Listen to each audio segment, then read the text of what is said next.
Kata Nabi di dalam hadis Bukhari, "May yuridillahu bihi khairan." Yang terkenal kan yufaqihu fiddin, itu yang terkenal. Ternyata ada dua modelnya. Ada may yuridillahu bihi khairan yufaqihu fiddin. Siapa yang Allah pengen kasih dia kebaikan kebaikan, Allah akan buat dia mengerti halal dan haram. Itu berarti Allah sayang sama dia. Ini satu model hadis. Ada model yang kedua, mirip redaksinya. May yuridillahu bihi khairan yusib min. Hadis Bukhari. Siapa yang Allah pengen ngasih dia kebaikan, Allah uji. Hah? Kok gitu caranya? Ternyata kayak gitu rahasianya. May yuridillahu bihi khairan, may yuridillahu bihi khairan. Siapa yang Allah pengen ngasih dia kebaikan, Allah kasih dia musibah atau ujian. Kenapa bisa seperti itu, Ustaz? Fa inna ma'al usri yusra, inna ma'al usri yusra. Seolah-olah Allah bilang di dalam ayat itu, kalau kalian mau dapat kemudahan, biasanya lewatnya kesusahan dulu. Kalau kalian pengen dapat keberuntungan, biasanya dapatnya kerugian dulu. Tapi keberuntungan dan kerugiannya pasti nggak sebanding. Keberuntungannya jauh lebih besar daripada kerugiannya. Kerugian itu kayak modal doang, DP. Jadi kalau kita mau dapat kejutan dari Allah, Allah kasih kita DP. DP-nya apa? Ujian. DP-nya musibah. DP-nya rasa nggak nyaman. Itu DP tuh. DP terhadap apa? DP dari Allah terhadap hadiah-hadiah besar yang Allah pengen ngasih ke kita setelahnya. Cuman banyak orang yang menolak DP ini. Sama kayak kita misalnya. Kalau kita mau ngasih dia hadiah, kita kasih dia kayak kejutan dulu. Dia lagi ulang tahun nih, disiram air dulu. Setelah itu dikasih hadiah-hadiah yang mahal. Rela gak disiram air demi hadiah? Rela, udah siramin lagi aja. Kalau setelahnya ada hadiah. Yang kita gak rela, kalau setelah disiram, disuruh bersih-bersih sendiri dan gak dikasih apa-apa. Kan gak rela tuh. Berarti ini bab iman. Yakin gak kalau Allah tetap ngasih hadiah? Kan sabar dan iman itu ternyata tahu aman, kembar. Kalau kita yakin Allah ngasih hadiah setelah ngasih kita DP ujian, ya kita akan sabar. Gak apa-apa deh, bentar lagi mau dikasih hadiah, digini-giniin juga gak masalah. Dibully, diapain sama Allah, biarin aja. Ya Allah saya sabar, kan bentar lagi mau dikasih hadiah nih. Ini masalah yakin. Tapi kalau kita gak yakin, apa sih maunya Allah gitu kan. Begitu kalimat ini keluar, maka yang muncul setelahnya adalah mengeluh, berputus asa, dan gak akan sabar menghadapi ujian.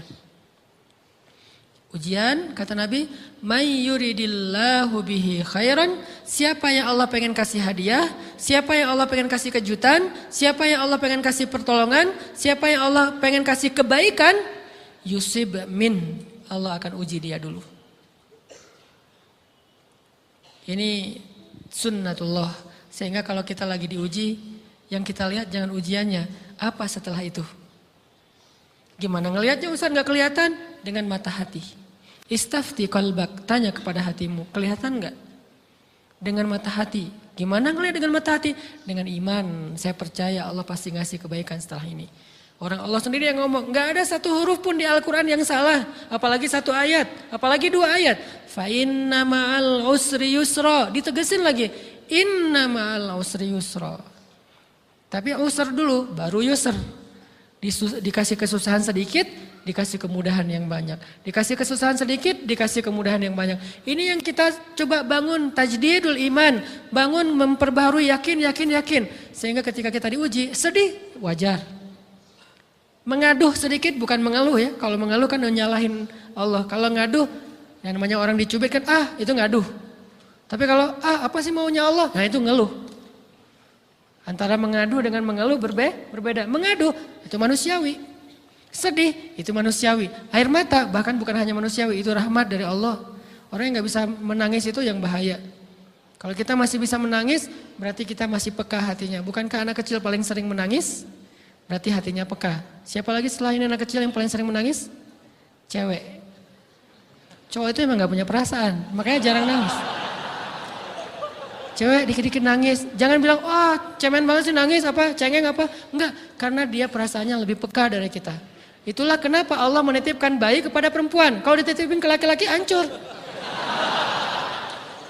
Di balik kepekaan perempuan, di balik sensitifnya perempuan, di balik perasaannya yang luar biasa, di situ Allah Subhanahu wa taala menitipkan amanah, dia yang paling baik dalam merawat bayinya. Perempuan secara umum mungkin lebih banyak bicara daripada laki-laki ya. Walaupun ada orang yang perempuan pendiam banget, ada yang nggak ngomong sama sekali, misalnya diem-diem aja, ada. Tapi secara umum perempuan lebih banyak berucap daripada laki-laki. Emangnya ini kekurangan? Bukan. Ini kelebihan. Kalau dia berikan itu dalam hal yang tepat. Apa yang tepat? Mendidik anak. Justru karena perempuan banyak ngomong, lebih baik dalam mendidik anak daripada laki-laki. Laki-laki itu kurang mendidik, kurang mengedukasi kepada anak dengan usia tertentu karena dia jarang memahamkan. Salah hanya marah, salah hanya ditegur. Kalau ibunya jelasin nah gini sebelum tidur ibunya yang ceritain banyak cerita. Saya sendiri ngalamin sering mana seorang ayah sama ibu interaksi sama anak dalam bentuk verbal. Sering ibu. Jadi menangis itu rahmat dari Allah. Gak apa-apa, nangis saja. Dan itu tidak disebut mengeluh. Kamu kok nangis sih? Kan orang Islam harus sabar. Emangnya nangis dengan sabar itu bertolak belakang?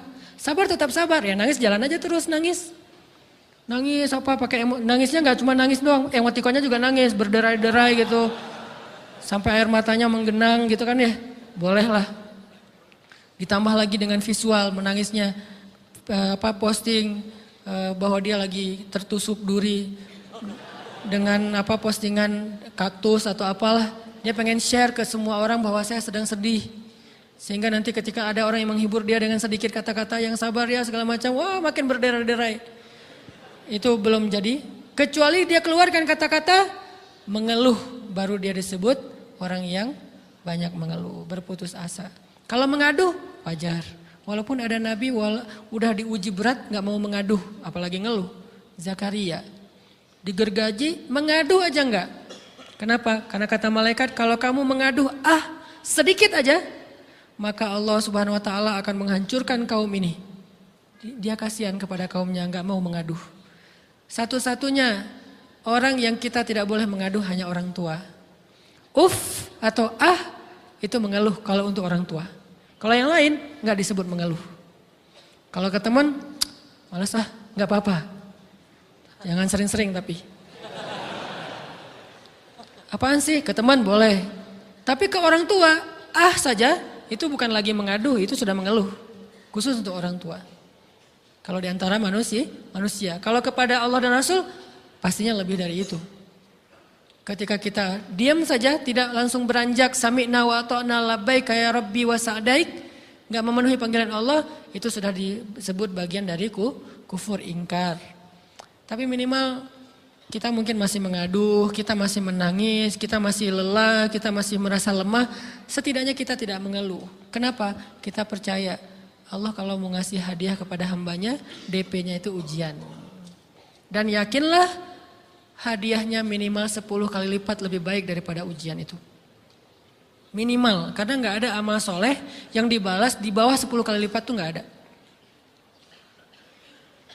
Amal soleh, amal ya bukan niat. Amal yang udah kita kerjakan minimal dibalas 10 kali lipat. Minimal, maksimalnya bighairi hisab, tanpa batas.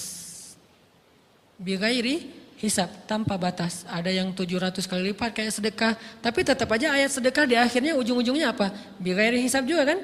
Berarti sedekah itu minimal dibalas 700 kali lipat. Minimal. Kalau kita yakin. Selalu syaratnya kalau kita yakin. Dan saya ngebuktiin itu banget. Saya pernah ngalamin lagi jalan-jalan di sebuah kota yang ada becak kayuhnya, becak sepeda gitu ya. Jalan terus saya bilang, Pak berapa ongkosnya? 20.000. Udah naik aja 20.000. Karena kita keliling-keliling kota, ternyata saya jadi kasihan sama dia 20.000. Kasihan kan 20.000 dibayar keliling kota, walaupun pas mampir beberapa tempat mungkin dia dapat tips ya. Tapi saya nggak tega gitu, dia cerita tentang anaknya lagi sekolah, apa segala macam, makin bikin baper kan. Pas selesai, saya kasih dia 100.000. Dari 20.000 dikasih 100.000 karena kasihan. Dan saya yakin, nggak mungkin sedekah itu sia-sia. Kan Nabi bersumpah kan, demi zat yang jiwaku di dalam genggamannya, tidak berkurang harta karena sedekah. Demi Allah kata Nabi, nggak berkurang harta karena sedekah. Berkurang harta karena belanja? Ya. Berkurang harta karena pacaran? Banget. Modal banget kan? Apalagi buat cowok. Tapi berkurang harta karena sedekah? Nggak mungkin kata Nabi. Demi Allah nggak berkurang harta karena sedekah. Berkurang harta karena istri? Nggak. Karena memberi kepada istri itu pahalanya lebih gede daripada sedekah. Makanya ngemodalin pacaran setelah nikah itu tumbuh berkah. Modal pacaran sebelum nikah itu apes. Jadi kalau pengen modal nih, ngemodalin cewek, traktir, ngapa-ngapain, bayarin, jangan sebelum nikah. Sebelum nikah jadi orang pelit aja, nggak apa-apa. Tapi setelah nikah, jor-joran ngasih, apalagi yang, bayarin semuanya. Kenapa? Pahalanya lebih gede daripada sedekah. Bahkan lebih gede daripada infak fi sabilillah. Seorang suami memberi nafkah istri, itu pahalanya terkadang lebih besar daripada kita berinfak untuk fi sabilillah, untuk korban perang. Saya heran kalau ada orang sedekahnya rajin tapi ke istrinya kikir, aneh, berarti dia nggak ngerti konsep. Padahal memberi kepada istri itu selama itu kebutuhan pokok ya, dan sedikit entertain, nggak apa-apa asal nggak berlebihan, itu luar biasa. Makanya saya kalau jalan sama istri yang yang mana? Itu yang Onit suka. Oh ya, Onit suka. Kasih aja. Kenapa? Minta ini. Kasih. Selama ada kan kenapa nggak dikasih kan ya? Nanti Allah ganti. Makin rajin kita ngebayarin istri kita, ngebelanjain istri kita, makin Allah ngasih yang kita nggak pernah duga-duga. Sampai istri kita cemburu sama kita. Kok kamu duitnya banyak banget sih? Kan gara-gara aku sering ngasih ke kamu. Ya udah sini lain lagi. Mau ditransfer berapa gitu kan ya? Saya ngasih 100.000 ke si bapak. Dan saya yakin teman-teman sedekahnya pasti lebih dari itu karena 100.000 saya sebut. Kalau 1 juta ke atas saya nggak mau nyebut, malu dong, ria ya.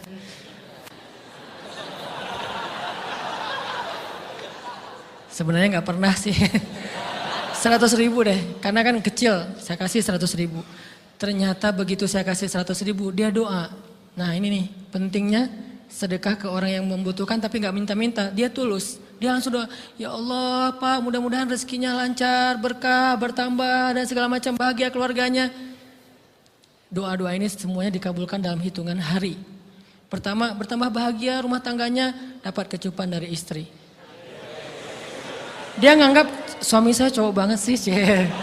Mulai 1 nih. 2, demi Allah selang 15 jam kalau nggak salah, karena waktu itu malam, besok paginya ada orang yang ngejar-ngejar saya pengen ngasih hadiah. Ustadz saya pengen ketemu Ustadz. Maaf saya nggak bisa ketemu sekarang, lagi rush, lagi tight schedule gitu-gitulah, sok-sok gaya nggak jelas gitu ya. Terus Ustadz saya pengen banget ketemu, dia nggak ngomong pengen ketemu apa. Kalau dia bilang mau ngasih duit kan langsung saya prioritaskan kan ya. Berhubung dia nggak ngomong, ya udahlah, saya sosok jual mahal gitu. Tapi yang namanya rezeki kan gimana kita tolak, dia datang kan. Saya nolak. Pokoknya sebentar aja 5 menit nggak akan ganggu waktu Ustadz. Ya udah besok pagi ya pas breakfast gitu, pakai gaya-gaya dikit breakfast. Pas breakfast, oh ya siap Ustadz, jam berapa? Jam 8. Udah janjian jam 8. Mungkin orangnya nih dengar live streaming, Pak jazakumullah khair jaza. Makasih banyak, mudah-mudahan Allah tambahkan rezekinya. Terus beliau besok mau flight ke luar kota jam 8. Akhirnya ngubungin lagi malamnya, Pak Ustadz maaf gak bisa ketemu besok. Karena saya jam 8 itu jadwal terbang. Oh ya udah gak apa-apa, seneng dong saya gak jadi ketemu kan.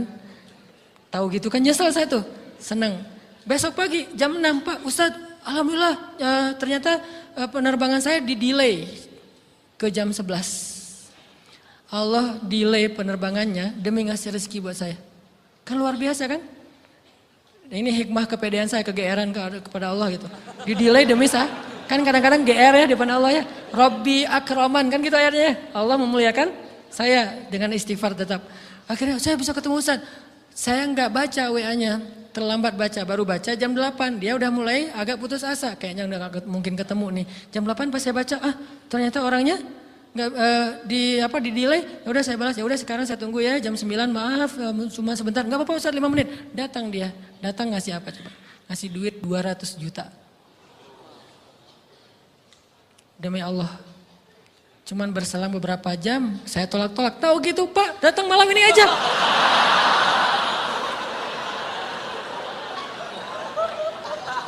Harusnya malam itu juga saya cari orangnya. Kalau perlu saya yang nyamperin Bapak. Sherlock, saya kejar.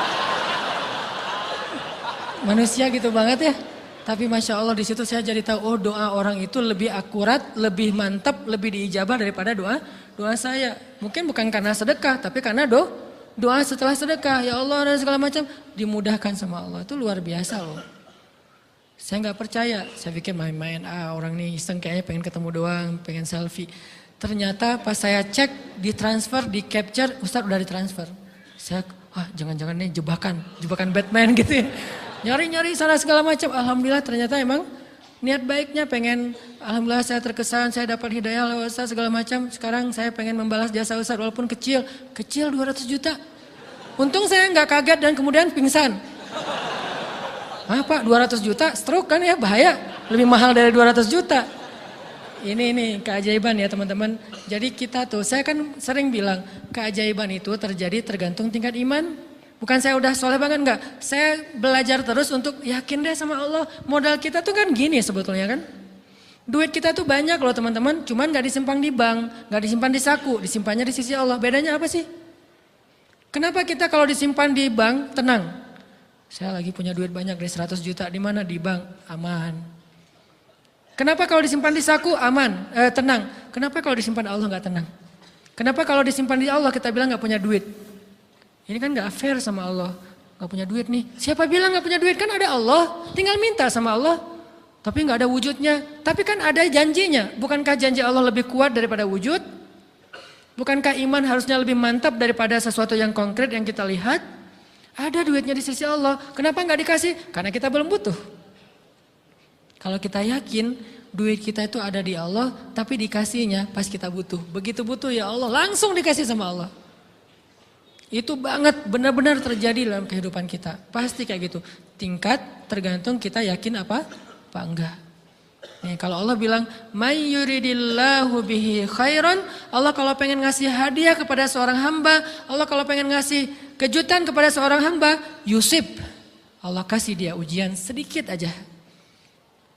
وَلَنَبَلُوَنَّكُمْ بِشَيْءٍ sedikit, bisyai'im minal khawf wal ju' wa naqsim minal amwal wal anfus wath thamarat wa basyiris sabirin. Kami uji sedikit aja dengan rasa lapar, dengan rasa takut, dengan sedikit kekurangan ini dan itu, sedikit. Tapi wabasyiris sabirin, sampaikan kejutan kepada orang yang bersabar. Sampaikan kejutan kepada orang bersabar. Jadi bisa dibilang kejutan-kejutan hidup kita itu munculnya dengan iman dan sabar.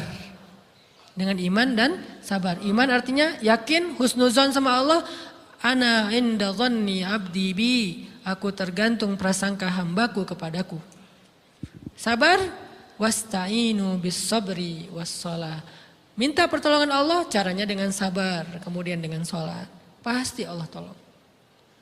Ustadz saya udah sabar, sabar lagi. Isbiru wasabiru. Kalau udah sabar, bersabar lagi. Sampai kapan Ustadz? Sampai Allah Subhanahu wa ta'ala benar-benar mengakui kesabaran kita. Setelah itu Allah pasti kasih. Terus apa yang harus saya lakukan Ustadz? Buktikan di hadapan Allah kita itu hamba yang penyabar. Jangan bilang ya Allah saya akan sabar, jangan, tunjukin aja. Ya Allah kurang apa lagi dari saya, tunjukin aja. Nanti Allah sendiri yang akan memberi kita gelar sabirin. Sehingga Allah bilang wabasyiris sabirin. Sampaikan berita gembira kepada hambaku yang sabar. Dan kalau Allah udah ngasih berita gembira, itu beruntun loh. Kita sabar kayak Allah tahan dulu nih ya, kejutan. Allah tahan dulu hadiahnya buat kita tuh ditahan, tahan. Makin lama makin sulit pastinya, makin lama makin berat, makin lama makin berat. Begitu dibuka kerannya itu nggak ada selesai-selesainya sampai kita kebingungan, loh kok datang terus-terusan. Kayak gitu cara Allah memperlakukan hambanya.